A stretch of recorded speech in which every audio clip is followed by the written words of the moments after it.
इन्हीं की पार्टी के आज जो गृह मंत्री हैं वे भी जेल गए थे, जेल जाने के बाद वो भी चुनाव लड़े, वे भी जीत के आए और आज वो गृह मंत्री हैं। कह रहे मेरे खिलाफ षड्यंत्र था। लालू यादव जी का देख लीजिए, वो यही कहते हैं कांग्रेस पार्टी ने हमारे खिलाफ षड्यंत्र कर रखा है। वो सोचते हैं कि लालू उनका चपरासी बन के रहेगा तो नहीं रहेगा, पर आप तो अलग राजनीति लेके आए थे। अब वो लोकपाल की बात तो छोड़िए, आपकी पार्टी में भी तो एक लोकपाल था।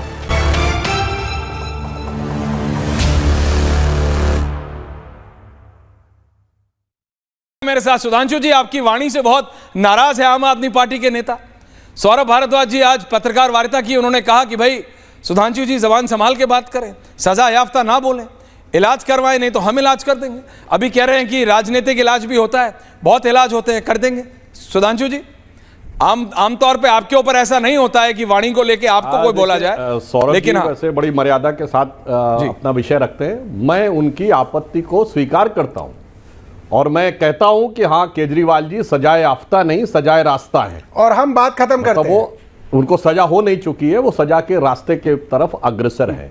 परंतु मैं सौरभ जी से यह भी कहना चाहूंगा, इस पे इतना उग्र और आक्रामक होने की आवश्यकता नहीं थी तिल मिलाने की। महोदय, अब वो केजरीवाल जी नहीं अन्ना आंदोलन वाले जो खड़े होकर कहते थे सारी संसद चोर है। सारी संसद तो चोर नहीं थी। अब वो दौर नहीं है जबकि शीला दीक्षित जी की फोटो उसके पीछे लिखी रहती थी बेईमान, और उनके साथ सरकार बनाई, आज तक तो कभी कुछ साबित नहीं हुआ।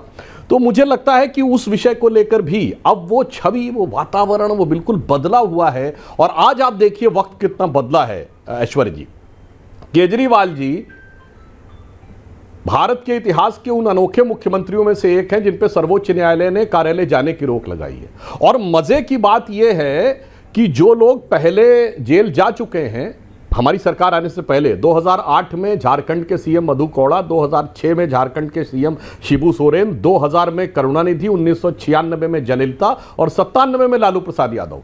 मगर मजे की बात यह है कि वो लोग जो आरोप लगाते थे उस जमाने में इलेक्ट्रॉनिक, अरे इन वर्बेटम वही बात ये बोल रहे हैं, कह रहे मेरे खिलाफ षड्यंत्र था। लालू यादव जी का देख लीजिए, वो यही कहते हैं कांग्रेस पार्टी ने हमारे खिलाफ षड्यंत्र कर रखा है। वो सोचते हैं कि लालू उनका चपरासी बन के रहेगा तो नहीं रहेगा। ठीक यही जयललिता ने बोला था, शिबू सोरेन ने यही बोला था झारखंड मुक्त मोर्चा रिश्वत कांड में, मैं सीधा साधा ट्राइबल आदमी 1 करोड़ के लिए हमारे पीछे पड़ गए, वहां दिल्ली में बड़का बड़का आदमी 100 करोड़ अंदर कर लेता है। अब आइए, सिर्फ इतना ही नहीं है, इसके बाद वो बचाव का जो राजनीतिक पक्ष है वह भी वही है। वो लोग भी कहते थे हम चुनाव जीत के आएंगे। जयललिता आरोप लगने के बाद चुनाव जीत के आई थी, करुणानिधि आरोप लगने के बाद चुनाव जीत के आए थे, लालू प्रसाद यादव जेल जाने के बाद चुनाव जीत के आए थे। तब आप क्यों खड़े होकर कहते थे वो चोर हैं, वो बेईमान हैं, वो भ्रष्ट हैं? तो फिर अगर आपकी परिभाषा से माने तो वो लोग चुनाव जीत गए थे तो विषय खत्म हो गया था।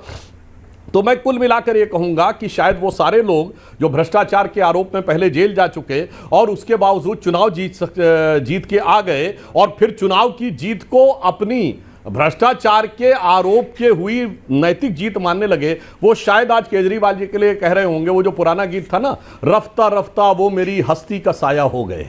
तो उसी की हस्ती का साया होते हुए वह प्रक्रिया में केजरीवाल जी आगे बढ़ते हुए दिख रहे हैं। दूसरी बात, जहां तक उन लोगों की फेहरिस्त है जिन्होंने सीबीआई के ऊपर इल्जाम लगाया कि ये केंद्र सरकार के पिंजरे में कैद तोते की तरह हैं, उसमें सबसे स्वर्णिम नाम आज के प्रधानमंत्री और उस समय के गुजरात के मुख्यमंत्री नरेंद्र भाई मोदी थे। चाहे तो त्रिवेदी जी गूगल करके देख लें, नरेंद्र मोदी जी रोज कहा करते थे कि सीबीआई कांग्रेस के हाथों में खेल रही है और मुझे बदनाम करने के लिए, मुझे रोकने के लिए सीबीआई के मुकदमे दर्ज कर दिए गए हैं। इन्हीं की पार्टी के आज जो गृह मंत्री हैं वे भी जेल गए थे और वो जेल जाने के बाद उन्होंने ऐसा नहीं किया कि उन्होंने चुनाव नहीं लड़ा। जेल जाने के बाद वे भी चुनाव लड़े, वे भी जीत के आए और आज वो गृह मंत्री हैं। अगर जेल जाने के बाद चुनाव लड़के जीत के आना गलत है तो उनकी पार्टी में तो ऐसे बहुत सारे सदस्य हैं। मगर मैं एक बात बताता चाहता हूं, अगर इनकी पार्टी के अंदर ऐसे बहुत सारे लोग हैं जिनके ऊपर इन्हीं की पार्टी ने इल्जाम लगाए कि इन्होंने करोड़ों रुपए की रिश्वत खाई, इन्होंने भ्रष्टाचार किया, चाहे वो असम के मुख्यमंत्री हेमंत बिस्वा शर्मा हो, चाहे महाराष्ट्र के उप मुख्यमंत्री अजीत पवार हो, चाहे वो नारायण राणे हो, इतनी लंबी लिस्ट है उन लोगों की जिनको इन्हीं की समय की एजेंसियों ने, ईडी और सीबीआई ने भ्रष्टाचारी बताया और फिर उनको अपनी पार्टी के अंदर कहीं पे मुख्यमंत्री बनाया असम में, कहीं पे उप मुख्यमंत्री बताया। तो ये पाठ हमें ना सिखाएं। देखिए, जब सीबीआई ने केस्ड पैरेट बोला था तो जिस विषय में बोला था वो मैं याद दिला देना चाहता हूं। कोयला घोटाले के ऊपर एक हलफनामा सीबीआई को दाखिल करना था जिसमें कोर्ट ने यह कहा था कि यह किसी पॉलिटिकल एग्जीक्यूटिव को नहीं दिखाया जाएगा, किसी राजनीतिक अधिकारी के व्यक्ति को नहीं दिखाया जाएगा। और उसके बाद जब वो सबमिट हुआ और सीबीआई से पूछा कोर्ट ने, तो सीबीआई ने एक्सेप्ट कर लिया। सरकार ने हलफनामा दिया, गवर्नमेंट ने कहा कि हमने नहीं देखा है, मगर सीबीआई ने कहा कि पीएमओ के अधिकारियों ने बुलाकर वह हलफनामा देखा था और उसके बाद उस हलफनामा को खारिज कर दिया। तो सौरभ जी जो बात कह रहे हैं, अगर यह बात होती तो सीबीआई या कोर्ट सारे विषय को खारिज कर देती यदि उसे लगता उस दौर की बात। और दूसरी बात जो जेल में डालने की बात है, तो मैं पुनः याद दिला देना चाहता हूं बहुत अच्छे तरीके से, जो आज हमारे ऊपर आरोप लगाया जाता था जब ये लोग कहते थे सब मिले हुए हैं एक दूसरे पर कार्रवाई नहीं करेंगे, तो 2014 से पहले का मैं याद दिला देना चाहता हूं। ऐश्वर्य जी, आज राहुल जी और सोनिया जी जिस मुद्दे को लेकर 50,000 के मुचलके पे हैं, वो नेशनल हेराल्ड केस अक्टूबर 2013 में दिल्ली हाईकोर्ट की प्रोसीडिंग से शुरू हुआ, हमारी सरकार नहीं थी। 2011 में कनिमोझी और ए राजा जेल गए, हमारी सरकार नहीं थी।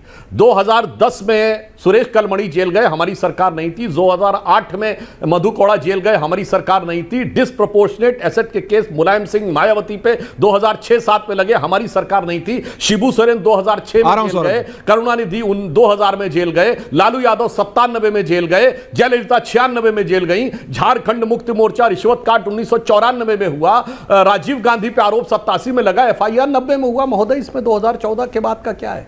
मैं विनम्रता से कहता हूं, जिन नेताओं पे आपने आरोप लगाए थे पिछले 30-35 साल की एक लोकसभा बता दीजिए जब इनमें से किसी नेता ने आरोप ने आगे पीछे अदालतों और जांच एजेंसी के चक्कर न काटे। पर आप तो अलग राजनीति लेके आए थे। अब वो लोकपाल की बात तो छोड़िए, आपकी पार्टी में भी तो एक लोकपाल था, एडमिरल रामदास, कहां चले गए? वो तो फेंकाए गए साहब। राजनीति बदल गई, वक्त बदल गया, संविधान बदल गया। कहते थे साहब एक ही टर्म रहेगा संयोजक 3 साल के लिए, फिर आगे बढ़ाया, चुनाव है 2021 में बदल दिया। यानी अब फिर वही जो बाकी पार्टियों में है कि ताजिंदगी या प्रसाद पर्यंत, जिसे कहते हैं ना, till my desire will be there, party के चीफ बने रहेंगे। तो इसीलिए मैंने कहा वो हर कदम पे हम नशी, हम नवा और हम साया होते चले जा रहे हैं उन्हीं पार्टियों के जिनके बारे में आरोप लगाकर वह राजनीति में आए थे।